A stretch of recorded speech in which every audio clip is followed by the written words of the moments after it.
हिमाचल में 10 जुलाई को होने वाले 3 विधानसभा उपचुनाव के लिए कांग्रेस ने सोमवार को हमीरपुर सीट पर डॉक्टर पुष्पेंद्र वर्मा और नालागढ़ सीट पर हरदीप सिंह बावा को प्रत्याशी बना दिया है।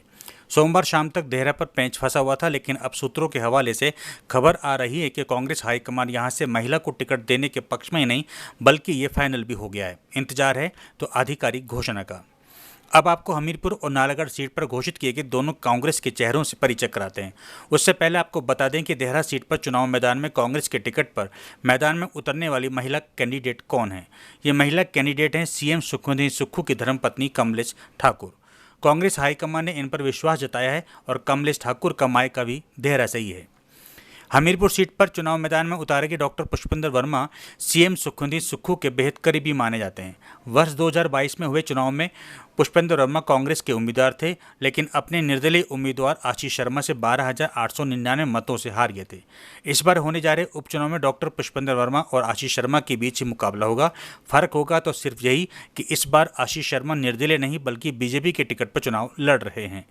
राज्यसभा चुनाव के दौरान बीजेपी उम्मीदवार के पक्ष में मतदान कर आशीष शर्मा ने विधानसभा की सदस्यता से इस्तीफा देकर बीजेपी का दामन थाम लिया। बीजेपी ने आशीष शर्मा पर विश्वास जताते हुए उपचुनाव में अपना प्रत्याशी बनाया है। ऐसा ही कुछ हाल नालागढ़ में है। उपचुनाव में कांग्रेस हरदीप सिंह बावा वीरभद्र सिंह परिवार के काफी करीबी माने जाते हैं। वर्ष 2022 में हुए चुनाव में हरदीप सिंह बावा निर्दलीय उम्मीदवार केएल ठाकुर से 13,264 मतों के अंतर से हार गए थे। इस बार होने जा रहे उपचुनाव में भी हरदीप सिंह बावा का सामना केएल ठाकुर से होगा, लेकिन इस बार केएल ठाकुर बीजेपी के टिकट पर प्रत्याशी होंगे। केएल ठाकुर भी राज्यसभा चुनाव के दौरान बीजेपी उम्मीदवार के पक्ष में मतदान कर निर्दलीय पद से इस्तीफा देकर बीजेपी खेमे में चले गए थे। यहाँ पर भी बीजेपी ने केएल ठाकुर पर विश्वास जताते हुए उपचुनाव में अपना प्रत्याशी बनाया है। देहरा सीट पर भी बीजेपी ने निर्दलीय से बीजेपी ज्वाइन करने वाले होशियार सिंह पर विश्वास जताते हुए इस चुनाव में टिकट दे दिया है। ये कह सकते हैं कि बीजेपी ने आशीष शर्मा, केएल ठाकुर और होशियार सिंह से किया वादा निभाते हुए इस उपचुनाव में टिकट दे दिया है। अब फैसला जनता करेगी कि जीत का सेहरा किसे बांधना है, क्योंकि इन तीनों उम्मीदवारों ने अपने फायदे के लिए निर्दलीय से बीजेपी का दामन थामा और खामियाजा अब जनता को भुगतना पड़ा। उपचुनाव कराना तो आसान होता है, लेकिन इस चुनाव की असली मार जनता पर महंगाई के तौर पर पड़ती है। अभी हाल ही में 1 जून को हुए विधानसभा की 6 सीटों पर उपचुनाव के बाद महंगाई ने रंग दिखाना भी शुरू कर दिया है।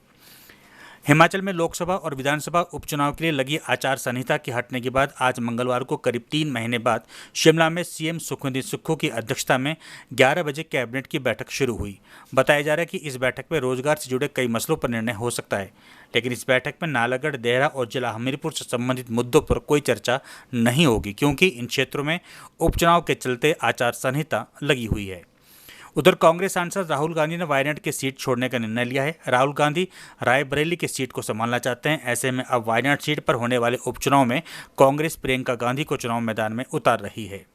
पीएम नरेंद्र मोदी आज वाराणसी में कृषि सखियों के रूप में 30,000 से अधिक स्वयं सहायता समूह को प्रमाण पत्र प्रदान करेंगे। साथ ही पीएम किसान योजना की 17वीं किस्त भी जारी करेंगे, जिसमें 9.26 करोड़ से अधिक किसानों को 20,000 करोड़ रुपये से अधिक का लाभ मिलेगा।